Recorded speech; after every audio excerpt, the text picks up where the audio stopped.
Dans, geskryf deur Cliff van Dyk. Sal jy met my dans in die soelte van 'n sterlignag, in die weerloos van beskutting se stil strande, waar ek vir jou wag. Woorde blom vol vreugde, in aroma van jou smaakvol stem. Saam die stilte van ons harmonie, juig akkoorde, ongetem.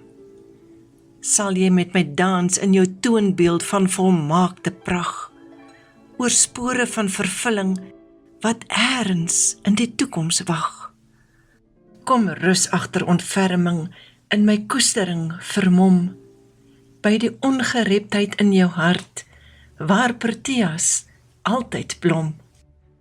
Sal jy met my dans, met ons piknik op die strand, waar golwe klotsend nader loer, en liefde helder brand. In sagte sameklank skitter nardus van jou geur. Tot die einde van vir altyd, is dit jy wie ek begeer. Sal jy met my dans in die arms van 'n sterresee, oorweldigende glorie teen ons gedei met elke tree. My lippe lees die liefde in jou hartklop opgevang, ongekunsteld speels, lê 'n piksoen op jou wang.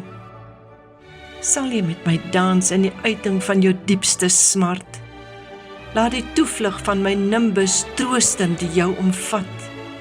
In die aandrooi van verlede tyd, lê herinnering voltooid, uit die roepstem van jou wese, sypel trane, ongenooid. Sal jy met my dans waar storms soms onstuimig draal, as winde van verandering, die liefde probeer val. Jy is die beminning wat steeds deur my are vloei, in die nanag van die lewe, sal die liefde sterker groei. Sal jy met my dans, tot die tyd eendag moet rus.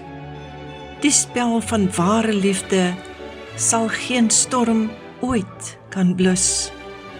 Ek omseil die wind van jare, om jou teen my te hou, vertoef nog net 'n oomblik, in die déjà vu van jou. Gelees deur Margaret Bennett.